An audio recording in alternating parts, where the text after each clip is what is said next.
Good evening, I'm Amna Nawaz. Judy Woodruff is away. On the NewsHour tonight, COVID surge. What you need to know about rising infection rates and a spike in hospitalizations among children. And a jury finds Ghislaine Maxwell guilty on 5 of the 6 counts she faced helping lure teenage girls to be sexually abused by Jeffrey Epstein. Then, remembering Harry Reid, looking back at the life and political legacy of the former Senate Majority Leader from Nevada. And tightening welfare rules. 25 years after major changes, we examine how eligibility restrictions have failed Americans in need. All of the paperwork that you have to fill out, all of the programs you have to go to, parenting classes, drug testing, all to get $100 or $200. It's not really a safety net for these families. All that and more on tonight's PBS NewsHour.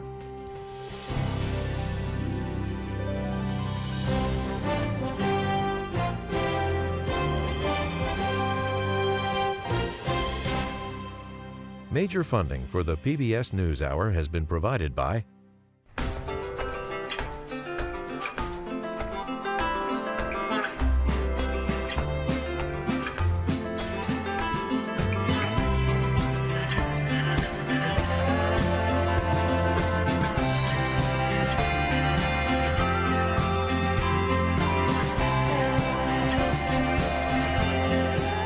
moving our economy for 160 years. BNSF, the engine that connects us.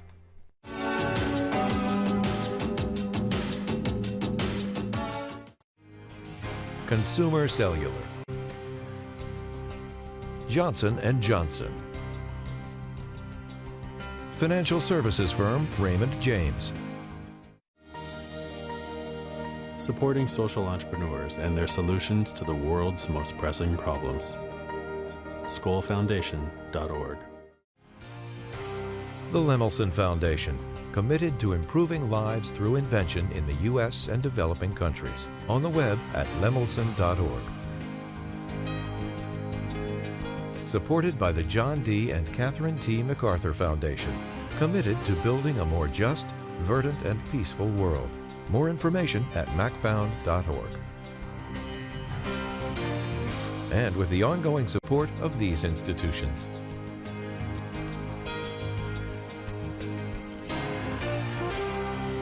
This program was made possible by the Corporation for Public Broadcasting and by contributions to your PBS station from viewers like you. Thank you.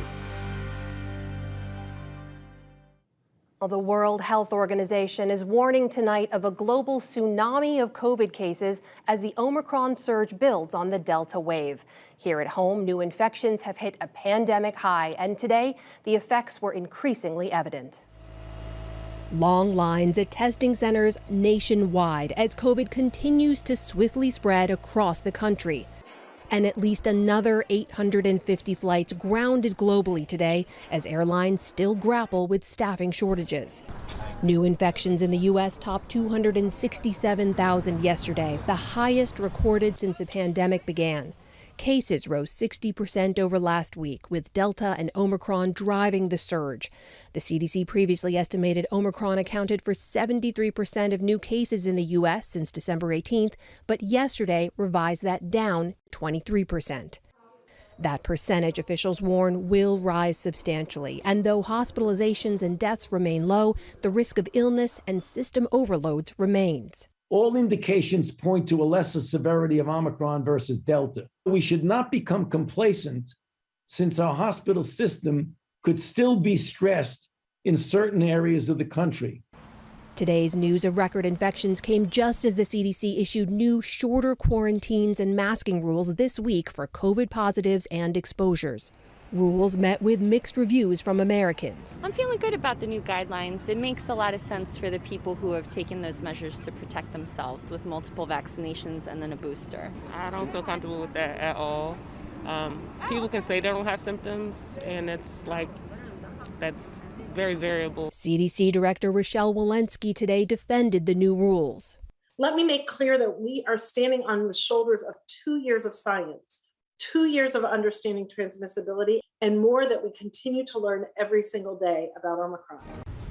At officials urging roughly 1 million Americans are now getting a booster shot every day. But the World Health Organization's Director General said today those boosters in rich countries continue to hurt poorer nations. This virus will continue to evolve and threaten our health system if we don't improve the collective response. This is the time to rise above short-term nationalism and protect populations and economies against future variants by ending global vaccine inequity. Failure to do so, he warned, will only prolong the pandemic. And the CDC is reporting a significant surge in pediatric hospital admissions in the last week, particularly in Illinois, Ohio, Florida, New Jersey, and New York. New York City alone reports 68 children hospitalized last week.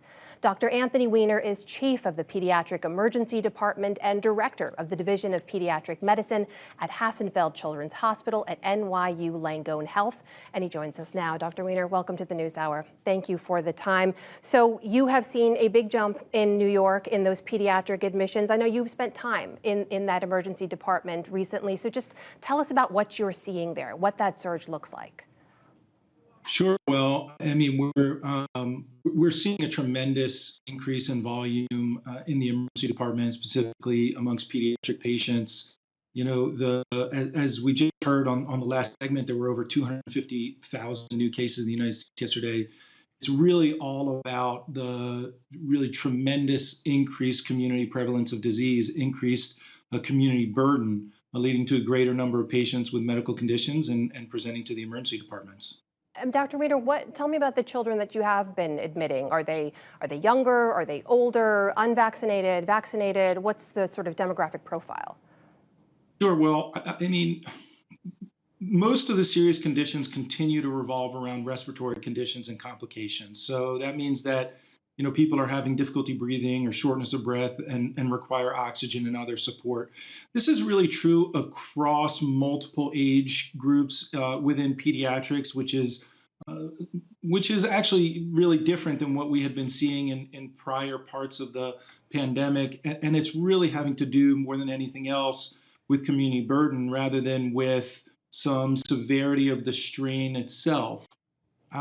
It's really across age groups. We're seeing very young children who obviously are too young to be vaccinated, but amongst the age groups that are eligible for vaccines, there's absolutely no question, and everybody is reporting this across every setting, is the patients who are getting seriously ill are unvaccinated. And it is extraordinarily rare for us to need to admit a patient at any age or for any reason related to COVID specifically who is vaccinated. Let me ask you about something Dr. Anthony Fauci said today in a briefing. He said many children are hospitalized with COVID as opposed to because of COVID. And it's an important distinction, but I want to get your take on it. Does that track with what you're seeing? And does it also tell you that Omicron is not as severe as Delta was among children? Well, for the first part, there's no question that, again, just based on the prevalence of the community or the burden, if you will, in the community of disease that we're seeing, patients have a variety of conditions that also concurrently happen to be COVID positive. So are certainly being hospitalized for conditions unrelated to COVID, but happen to have COVID at the same time. So there's no question that that's the case. Again, I also don't believe that, and nor does the evidence demonstrate that Omicron is more dangerous or what we would call more virulent than other strains. This really just has to do with pure numbers and with the vastly greater numbers of pediatric patients that are contracting disease. We're seeing more patients who are then becoming ill from that disease. I will say also that all the measures that we've discussed now for many months to prevent exposures and to prevent serious illness remain the same. So not only vaccination, but masks work. We know that, and whether it's in a school setting or otherwise, if you're indoors around other people, and of course, kids aren't in school this week, but we're seeing the effects of, prior weeks and all of the gathering together with people over the holidays. The mask is really what makes the difference in terms of reducing community spread. Doctor, I've got about 30 seconds left, but I have to put to you something we hear often, which is we know vaccination rates for younger kids in particular, 5 to 11, are very low. A lot of parents will hear, well, it doesn't seem like Omicron is that severe. If my kid gets it, they won't get that sick. Why should I get them vaccinated? What would you say to them? Well, again, we're seeing a tremendous increase in the number of kids who are getting sick, who are requiring hospitalizations. With more patients who come down with COVID, there are going to be more patients who get sick. We've had to talk about other conditions like myocarditis and inflammation of the heart. Fortunately, that's a small minority of patients who develop that complication, but it does speak to the notion that COVID is not benign in kids and it's not inconsequential, and we really need to be focused on preventative measures. That is Dr. Ethan Weiner, Chief of the Pediatric Emergency Department at Hassenfeld Children's Hospital at NYU Langone Health. Dr. Weiner, thank you so much for your time. Thank you for having me.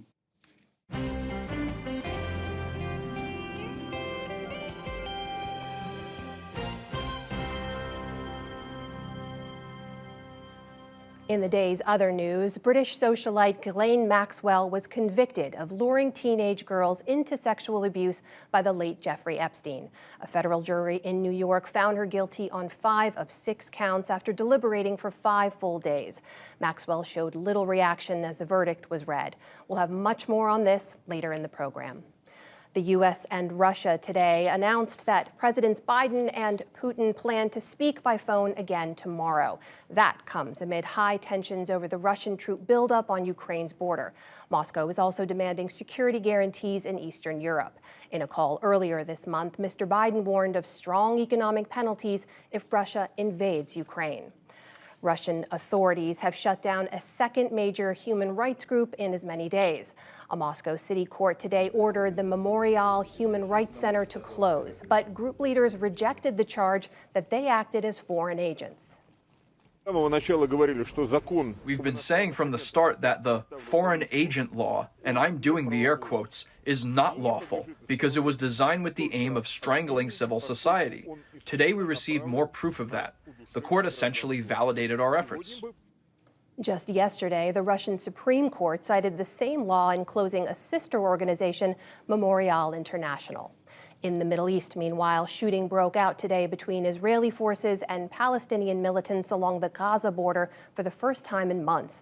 It followed an overnight meeting between Israeli Defense Minister Benny Gantz and Palestinian President Mahmoud Abbas, who governs the West Bank. Hamas, which runs Gaza, condemned the meeting. It marked the first time Abbas has met with an Israeli official inside Israel since 2010. Afterward, Gantz approved several measures aimed at easing tensions. Back in this country, the Pacific Northwest faced another Arctic blast ahead of a coming warm-up by the weekend. Forecasters warned northwestern Oregon and western Washington could get 3 more inches of snow. Meanwhile, Nevada's governor moved to declare an emergency as heavy snow and storm conditions snarled travel around the Lake Tahoe area.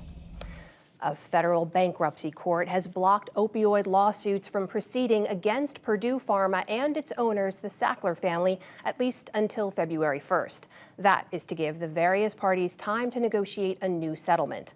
Earlier this month, a separate federal judge rejected the initial settlement of thousands of lawsuits. She found that it improperly shielded the Sacklers from legal action. And on Wall Street, the Dow Jones Industrial Average gained 90 points to close at 36,488. The Nasdaq fell 15 points. The S&P 500 added 6, reaching a record close. Still to come on the News Hour, China's continuing crackdown on press freedom in Hong Kong. Why the Republican Party is paying former President Trump's legal bills. Looking back at the life and legacy of Hall of Fame coach John Madden, and much more.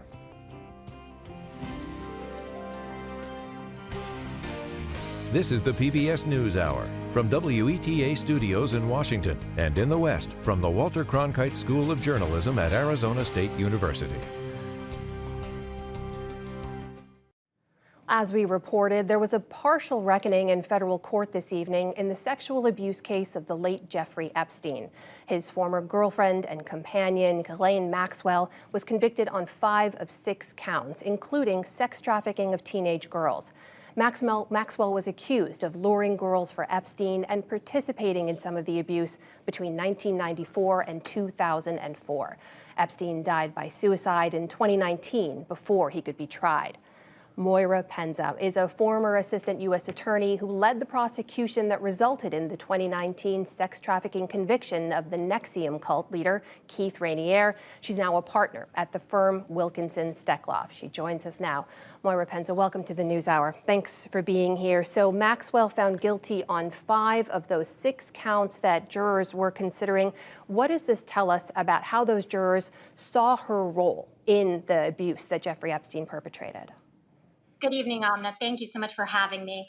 I think this is really a complete reckoning. And what we really saw is that jurors understood the government's argument that really Maxwell was the enabler in chief for Epstein, that these crimes were facilitated by him, and that the jury was persuaded by these victims who came forward and testified.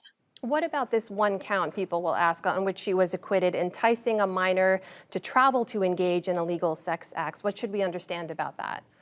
So what you should understand is really the 2 most serious charges in this case were the sex trafficking counts. So counts 5 and 6, those carry the most significant penalties. Those were the ones where we really heard about the direct involvement of Maxwell in actual sexualized massages with the victim. For all those other counts, those are also very serious. But what we saw is that the jury was just taking its job very seriously. And the government had to prove a number of elements for each of those crimes, which incorporates state law into them. And they're very technical. And we saw that over the course of many days, the jury was really grappling with that one count. But at the end of the day, it likely won't make a significant difference in terms of how Ghislaine Maxwell is sentenced ultimately. So the trial went on for about a month. We know it featured the testimony of 4 women who described their abuse as teenagers in the 1990s and the early 2000s. Tell us a little bit more about what we heard from those women and what role you think their testimony played in the trial and the verdict. Their role was really the most significant in the trial by far. That was really the crux of the government's case here, was the testimony of those 4 victims, while being corroborated by other witness testimony and other evidence.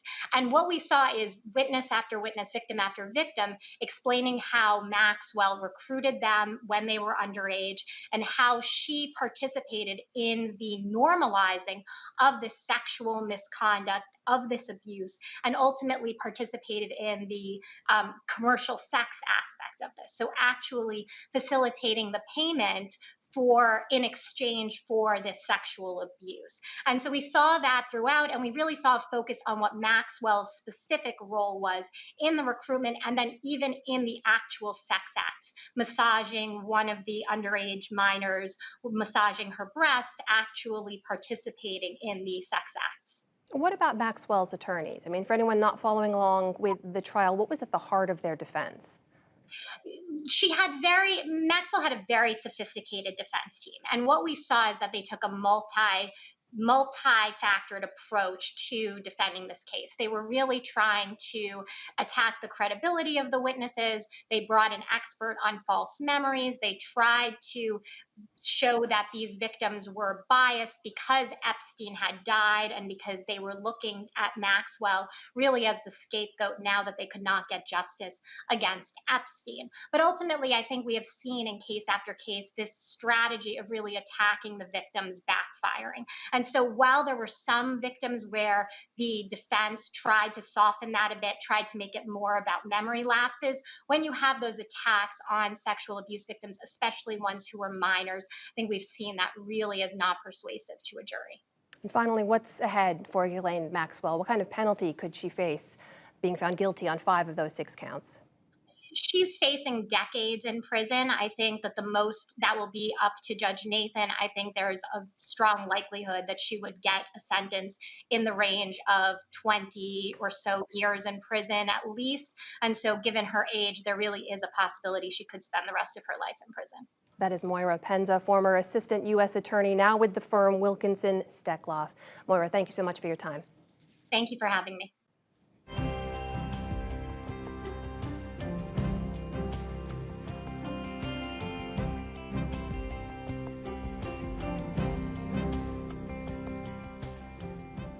Today, one of the largest remaining independent media outlets in Hong Kong shut itself down after police raided its offices and accused its editors and board members of sedition.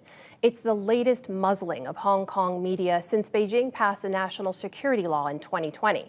And as Nick Schifrin reports, the death of Stand News is another significant step in China's Hong Kong crackdown. In downtown Hong Kong, Stand News' senior editors were arrested.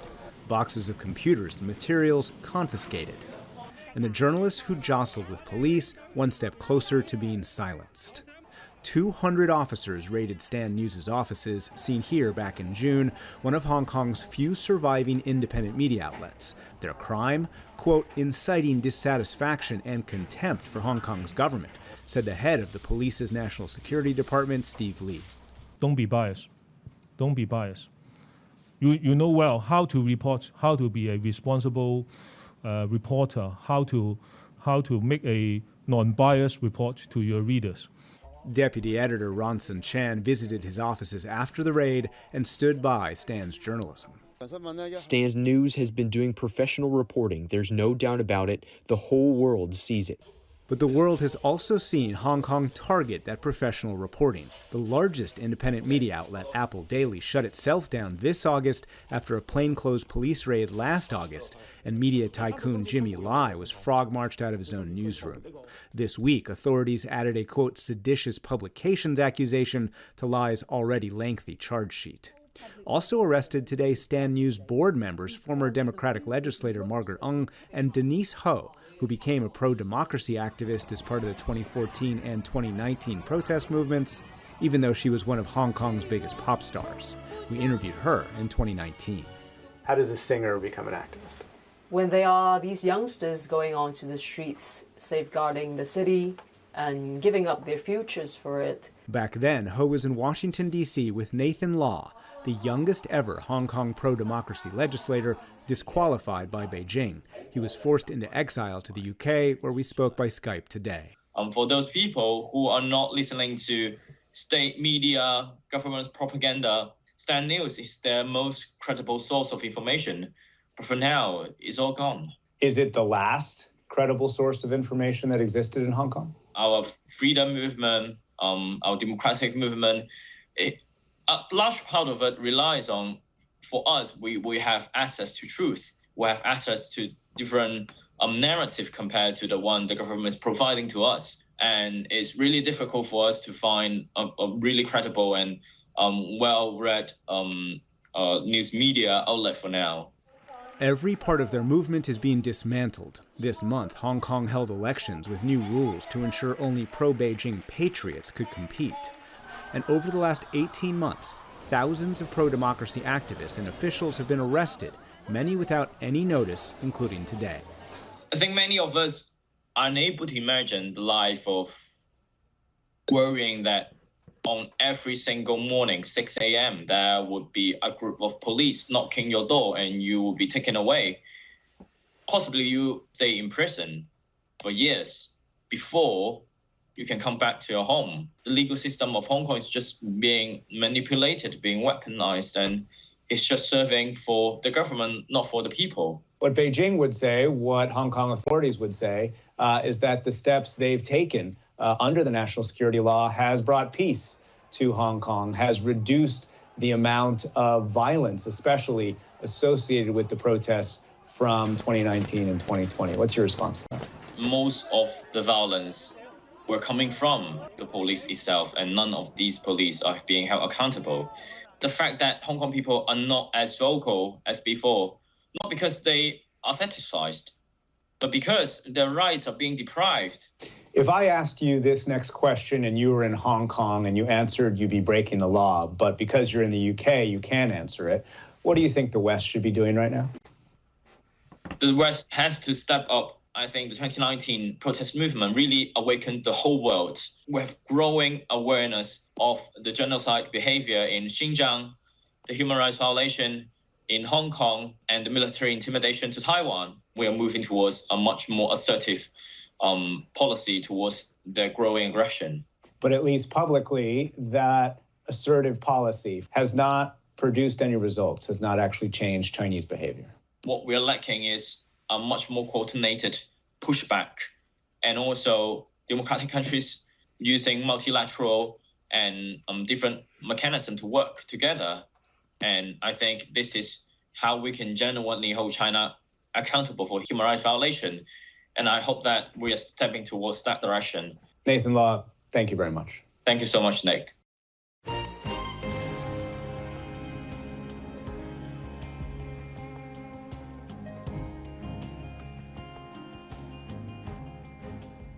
Well, former Democratic Senator Harry Reid of Nevada died yesterday at the age of 82 after a 4-year battle with pancreatic cancer. Reid went from humble, small-town beginnings to become one of the longest-serving Senate Majority Leaders in American history. Lisa Desjardins has more on his story. From poverty to a titan of the U.S. Senate, Harry Reid's story is marked by the extraordinary odds he surpassed to lead the highest chamber in American politics. I didn't make it because of my good looks. I didn't make it because I'm a genius. I made it because I worked hard. Harry Mason Reid was born in 1939 in the battered mining town of Searchlight, Nevada, where prostitution was a major industry. His home had no indoor plumbing, and the town no stoplight or high school. Reid traveled more than 40 miles to Henderson to graduate. There, he channeled his competitive, at times combative, energy into boxing, a passion and approach he carried through life. Everyone knows how much I admire people who get into the ring, whether it's a boxing ring or a political ring. His resume was unusual. Reid's first Hill job was as a U.S. Capitol Police officer, work that put him through law school. He rose to become a city attorney, a lieutenant governor, and then Nevada's gaming commissioner. In the Reagan era, Reid won as a Democrat running for Congress and then the Senate. Known as a no-nonsense negotiator with rough edges and a soft touch, Reid became the top Senate Democrat in 2005 and railed against then-President George W. Bush. We are the difference between the president getting everything he wants and getting what we think is important to the American people. Bush felt the blows, and in 2006, Reid oversaw a seismic shift. Hard-fought wins in places like Montana and Virginia gave Democrats the majority. His impact was just starting. Change has come to America. Reid personally urged then junior Senator Barack Obama to run for president and was among the first to endorse him. But even with the White House and Congress in hand, Democrats still could not overcome a filibuster in the U.S. Senate until Reid helped convince Pennsylvania Republican Arlen Specter to switch parties and give Democrats 60 Senate votes. The yeas are 60, the nays are 39. Exactly what they needed for the sweeping Affordable Care Act a few months later. We look forward to finally bringing quality health care to the American people that they deserve since the first days of Harry Truman. All this as a new Republican leader had risen, Kentucky Senator Mitch McConnell. Reid spoke to NewsHour about their battles in 2013. We've never been enemies and hated each other. It's just been a little difficult to work together, and I think things will get better. The two leaders wielded Senate rules like sabers, and in 2013, Reid pulled the trigger on the so-called nuclear option, removing the filibuster for most nominees, a move that cut sharp divides, but which Reid defended as important for governance. It's time to change the Senate before this institution becomes obsolete. In 2015, Reid suffered severe injuries while exercising. He retired in 2017, closing the book on one of the longest leadership tenures in Senate history. The joy I've gotten with the work that I've done for the people of the state of Nevada has been just as fulfilling as if I had played center field at Yankee Stadium. The Democratic firebrand settled in Henderson for his final years with his high school sweetheart and wife of 62 years, Landra. Reid battled pancreatic cancer for years. He was 82 years old. For more on the life and legacy of Harry Reid, we're joined by his friend Guy Cecil, a Democratic strategist and chairman of the Political Action Committee, Priorities USA. He worked with Reid as executive director of the Democratic Senatorial Campaign Committee. Guy, one thing I know about Harry Reid is he was a viewer of this program, so I want to send my condolences to his family, but also to you for the loss of your friend. I want to ask right off the top about his legacy.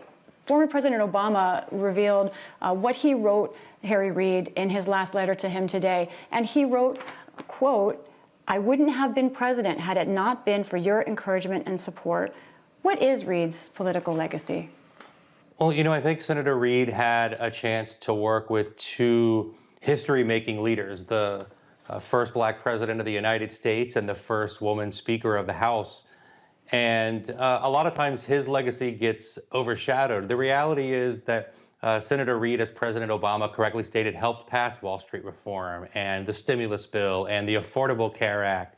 He was the reason why the repeal of Don't Ask, Don't Tell wasn't delayed and was in fact overturned. And a lot of it is, of course, wrapped up in legislation. But for those of us that knew Senator Reid, a lot of his legacy is in the people that he worked with and that worked for him, and that feel compelled every day to live up to a standard that he set for us, which was to take the work seriously, but not always to take ourselves so seriously. And so for a lot of us, it's not just a loss for the country, but the loss of a really good friend and mentor. Part of that, when a leader might not take themselves so seriously, and I know this was true of Reid, is he didn't mince words. He didn't always have a filter.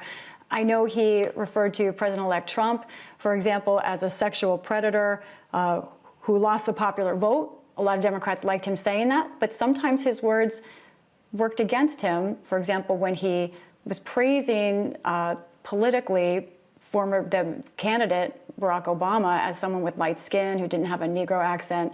What do you see as sort of the strengths and weaknesses that Reid had in his style as a leader?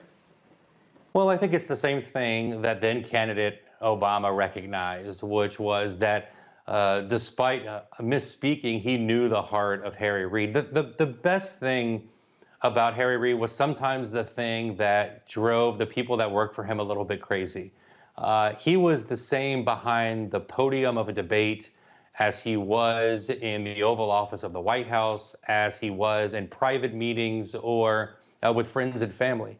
He was authentically himself, and he wore his shortcomings on his sleeve in the same way that many politicians only want to present sort of one dimension of themselves. And I think that's why, despite a misspeak or two, or simply just saying what exactly was on his mind, people loved Harry Reid when they knew him and when they worked for him and when he represented them as the people of Nevada reelected him several times. And so I think for like most of us, the things that sometimes present challenges are the things that make us uniquely us. And it's why so many of us loved working for him.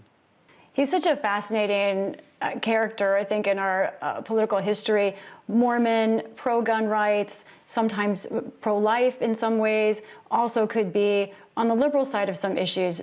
But I like how you describe him as authentically himself. Who was that? What was he like personally? Well, Senator Reid and I, despite one of us coming from a small mining town in Nevada and the other of us coming from Miami, Florida, had a lot in common. Our faith was both very important to us. Senator Reid was someone who took his faith seriously, but didn't wear it on his sleeve for lots of people to see. We both dealt with suicides in our family.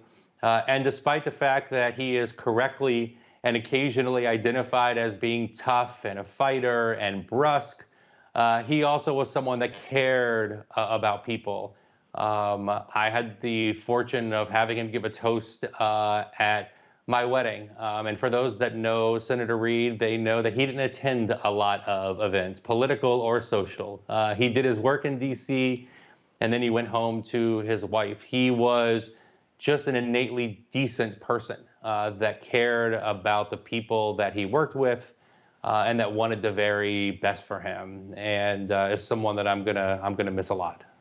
Guy Cecil with Priorities USA, thank you so much for remembering Harry Reid with us. Thanks for giving me the chance.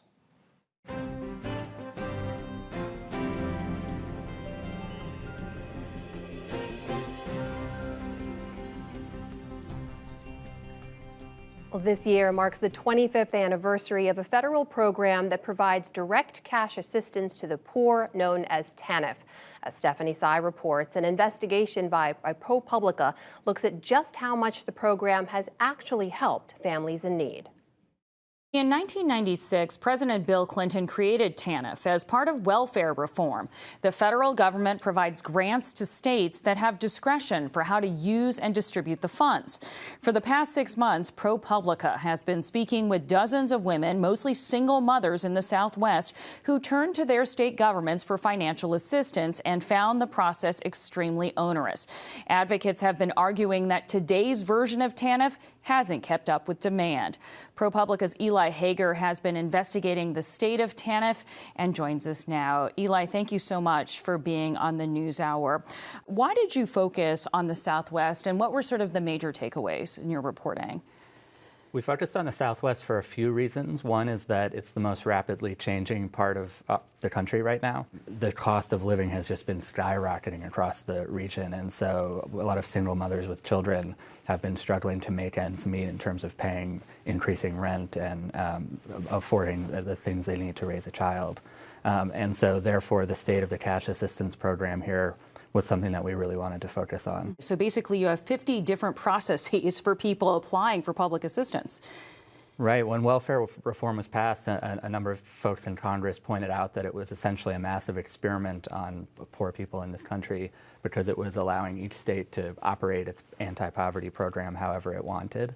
And in Arizona, nearly 2/3 of the money goes not to directly helping single mothers with children, but rather toward Child Protective Services, which often investigates those very same mothers for conditions arising from poverty. The money can be used really however states want, as long as it's broadly defined, helping people in poverty, and that's why we looked state by state from New Mexico to Utah to Arizona. Well, let's talk about New Mexico, because one of your reports focused on single mothers in New Mexico, and one of TANF's requirements, which is a federal requirement, that these mothers give information about their children's father when they're applying for funds. You report how this is especially a problem for women who are in sort of fragile, even abusive relationships with their children's dads. When it comes to this question about asking about the biological father of one's children, why is that a problem? It's basically an interrogation into their sexual history. It's often embarrassing and humiliating to answer these questions. In some cases, they might not be in touch with the father, or they have a fragile, co-parenting relationship with the father that they don't want to ruin, and they think that would be not in the child's best interest. There is also a financial rationale, which is that states want to recoup anything they can from a biological father. Is it effective at going after fathers who are not paying child support? No, it does not. One important point is that a lot of these fathers are very poor themselves. They don't have a lot of money to provide in child support.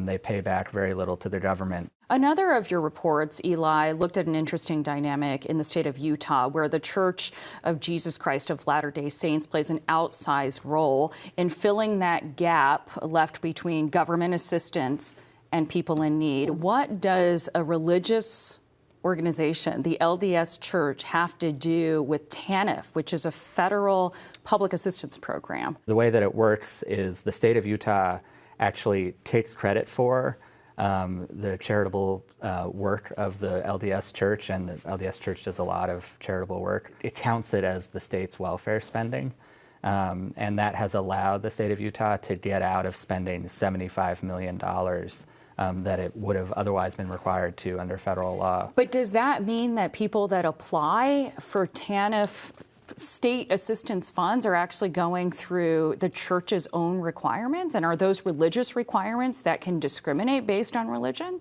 Right. So, yes, it does sometimes mean that, but it can be explicit or implicit. I talked to a lot of people who said that they were explicitly suggested or instructed by the state of Utah. They were denied welfare, and then they were told, why don't you try going to the LDS Church instead? They have a better welfare program than we do. Or it can happen implicitly, which is just that welfare has become so hard to get. But then when they do, there's a term in Utah called bishop roulette, which means depending on the bishop you ask for welfare, the outcome could be very different. So if you're a single mother who's had sex out of wedlock, you might be judged by a bishop for that. Or if you're in the LGBTQ community, you might not receive welfare for that reason. Have there been any legal challenges? And has the LDS Church responded in any way to your reporting?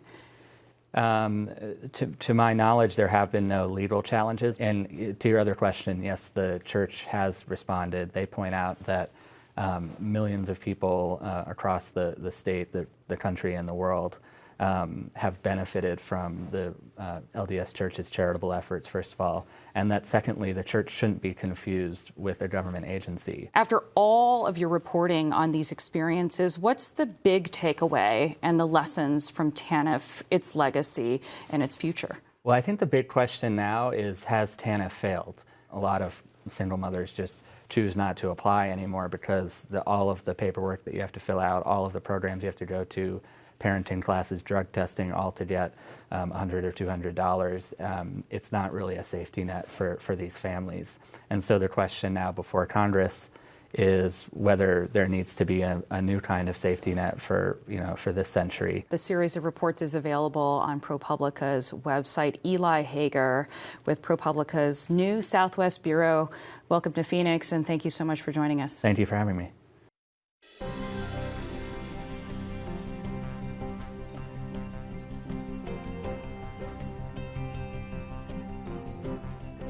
A year out of office, former President Trump faces a series of investigations looking into his role in the January 6th riots, potential fraud in his family businesses, and sexual assault allegations. Those probes could come to a head in the new year and could impact his political future. Despite that, and no longer holding office, Trump remains a key figure in the Republican Party.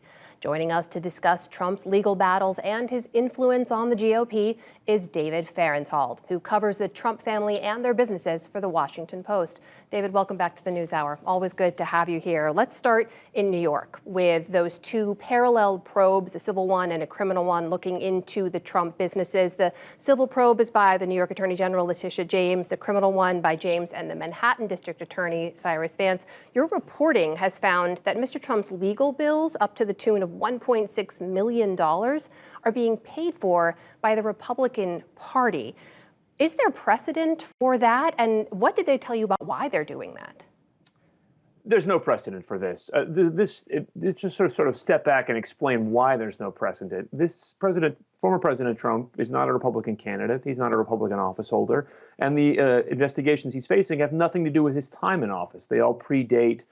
They focus on his business in the years before he ran for president. So there's no connection to the Republican Party or Republican office holders involved here. But the Republican Party is still paying this money. And obviously Trump has a pot of money in his pocket. He has money in his business. He could afford this, but they're paying his bills anyway. And what they say, what the Republican Party says is, well, we see this as a political attack on Trump, a famous Republican. This is Democrats out to get him in New York. And so we're happy to pay his bills. What I think is really going on here is that Trump, although he's out of office and is not running, is a linchpin in Republican fundraising efforts. He is the key to the RNC's fundraising future. And if he were to turn on them, if he were to leave, if he were to talk bad about them, that could be devastating. So they may be paying to sort of keep him in their to keep themselves in his good graces. Let's talk a little bit about a couple of these investigations for anyone who hasn't been following along. That civil probe is a fraud investigation, basically, right? That looking into whether or not he overvalued his company's assets to get loans and then undervalued them to pay fewer taxes. And he's been called to testify in that in early January. Is there any chance that happens, David?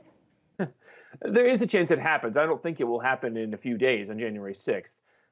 Because Trump is fighting it on the grounds that, as you said, there's two investigations here. He's been called to testify in the civil one, where what's at stake is a potential lawsuit. But he's also being investigated on basically the same issues for a criminal investigation that could end in criminal charges. And what he is saying is that, well, look, I've been called to testify about the civil probe, but if I say anything that helps prosecutors, it'll be used against me in the criminal probe. So, my right against self-incrimination should protect me from this. I don't know how a judge is going to view that, but I do think it's going to take a little while. It's not going to happen January 6th. What about that criminal probe? What do we know about where that stands? Well, people that have been following this might remember last year the Manhattan DA indicted Trump's longtime chief financial officer, Alan Weisselberg, and two Trump corporate entities, basically for charges of payroll tax fraud, charges they were hiding some of the Trump organization's payments to its executives from the IRS. Trump wasn't charged in that personally. That period of investigation seems to be over. Instead, they've impaneled a new grand jury a few weeks ago, which has maybe 5 more months to go if they want it. That's focused on the property valuations you were talking about a moment ago. Did he break New York state law by giving wildly different valuations of the same property at the same time to tax officials and to lenders? There's some give or some leeway that everybody who owns real estate does, but where Trump's example is so outrageous, where the difference is so big that amounts to fraud under New York law. So, David, you mentioned he obviously doesn't hold office now. He has hinted at a 2024 run. Could any of these investigations or probes impact his political future? Certainly. I mean, I don't think anybody believes that even if he were convicted of a low-level felony in New York, that would mean he would never run or people would never vote for him. Obviously, he's overcome things that would have ended the careers of other politicians, and he has a strong base of support. But there may be things that would come out in these investigations or in a potential lawsuit or trial that would change the way people view him. He's also got other investigations focused on his conduct as president, both related to January 6th and the efforts to overturn the election.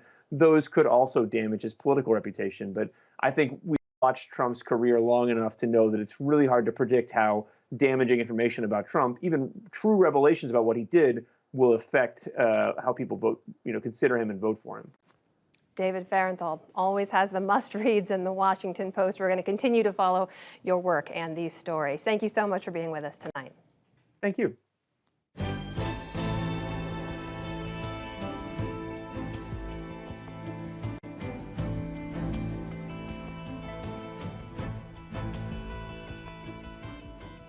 NFL legend John Madden died yesterday at the age of 85. Jeffrey Brown looks now at what he meant to the game, particularly after he stopped coaching. This is it, Curtis. January 9, 1977, Pasadena, California. The 11th Super Bowl is underway. The Oakland Raiders hoist head coach John Madden onto their shoulders, celebrating the team's first Super Bowl championship. 10 years later, Madden told the NewsHour of his straightforward philosophy of dealing with players. They show up when I told them to, and when we talked and taught, if they paid attention, and then if they went out and played like heck, when you talk, what else is there? What other rules do you need? I mean, I don't care if they had beards or sideburns or bell-bottom pants or tied their shoes or not. But a decade of coaching at Hall of Fame level was just the start for John Madden. In a 3-decade career as an exuberant everyman broadcaster, he would go on to change the way the game was watched and understood, becoming a preeminent face and voice of football. He started at CBS alongside the late Pat Summerall. They quickly became the network's top announcing duo. From 1979 to 2009, Madden won 16 Emmy Awards and covered 11 Super Bowls for 4 networks.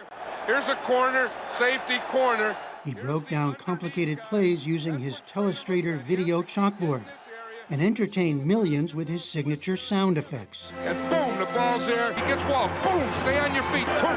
He gets knocked right out of the screen. He told the NewsHour how he saw his job in the booth. What I try and do is not obvious, that I know if Joe Morris runs the ball around the right end and has a big play, everyone's going to see that anyway. What I try and do is look ahead to find how it happened or why it happened. And there was more that continues to this day with Madden NFL Football, one of the most successful video game empires of all time. Today, NFL Commissioner Roger Goodell said in a statement that nobody loved football more than Coach. He was football. One of his great broadcasting partnerships at both ABC and NBC was with Al Michaels, who told me earlier today why he thinks Madden was, quote, as important as anybody in the history of football. Well, there have been a number of really great coaches. So John gets into that category because he had the highest winning percentage of any coach in history who won 100 or more games. So on one level, you have him in the pantheon of coaches. On the next level, he created a new template in broadcasting and became maybe the most iconic broadcaster of his time. So you've got that. And then he went out and created a video game, and he was immersed in the production and the development of that game. He didn't just lend his name to it. And that made millions and millions and millions of young fans for the National Football League. So when you combine all of those three, that's why I say, when you look at the whole body of work, there was no more important man in the history of the National Football League. He is often credited so much with changing sports broadcasting, bringing in that everyman aspect, the preparation for each game. You were there with him. What was the most important lesson or thing you saw in him? I think what made John, among other things, was his genuineness. And he worked very hard in preparation.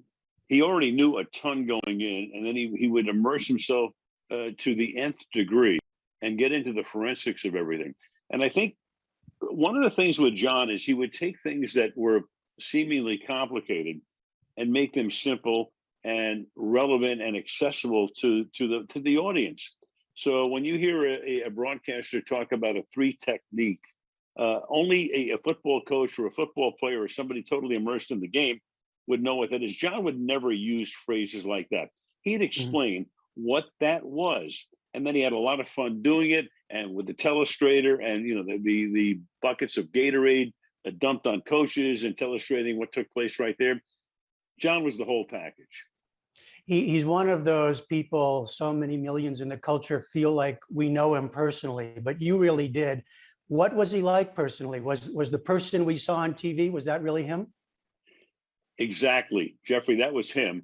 And to me, one of the most wonderful things about having been his partner for 7 years is the meals that we would have away from the work environment. Obviously, we were in the game or in the booth and preparing for it. That's one thing. But just to go to dinner or to lunch or to breakfast with John and talk about anything and everything. John was a very well-read man. John was a man who understood everything that was going on in the world. John was a very curious man. And he traveled across the country in that bus, and he got to see what we call, those of us who live on either coast, flyover country. We fly over it. John drove through it, back and forth hundreds of times, and got to know the people and what made people tick. You know, you spent so much time with him. You're talking about in the booth, you're talking about on the bus, I guess, and restaurants, hotels. Give me an anecdote. We're having dinner one night in Green Bay, and French onion soup. I don't want the onions. I hate the onions, but I love the broth, the crouton, and the cheese. So we're at dinner, and I ordered French onion soup without the onions in Green Bay. And he said, "What? What are you doing?" I said, "John, I just love the other parts of it." So he had the chef come out, and John was laughing hysterically, and he had the chef come out and explain how you make French onion soup without the onions. So that was John. He was a riot in so many ways. That's a great story. X's and O's of French onion soup too, huh? Right. You name it, he had it. I know. You know, it's interesting to think that for younger generations, of course, he's better known for the video games than for the broadcasting that he did with you and so many others. With John, even though you might not remember him as a coach, and maybe you caught him toward the end of his broadcasting career, but he's made millions of fans with that game.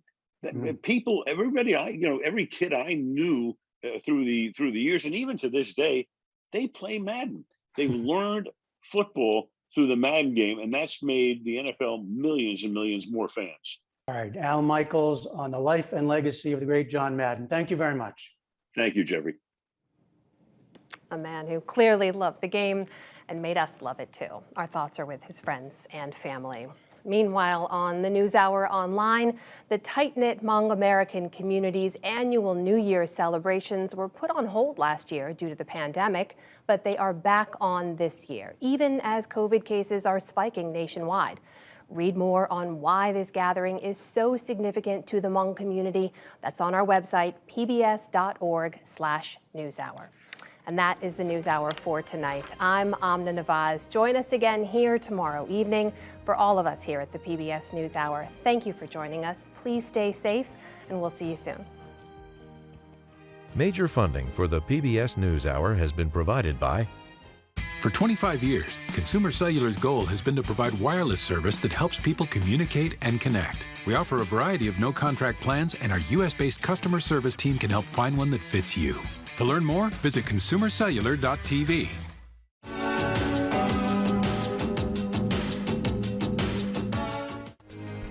Johnson & Johnson. BNSF Railway. Financial services firm Raymond James. The Ford Foundation, working with visionaries on the front lines of social change worldwide. And with the ongoing support of these individuals and institutions.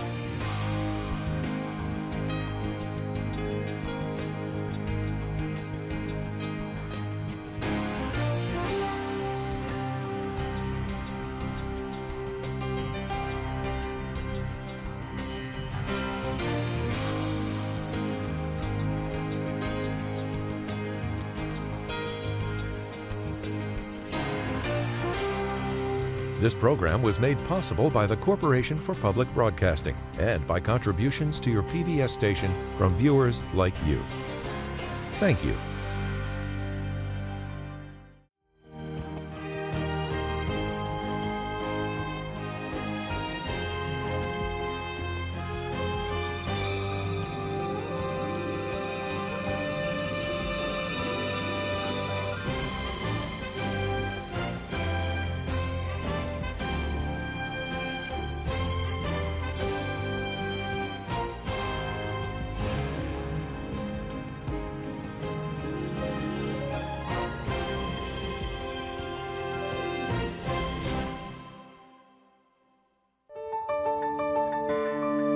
You're watching PBS.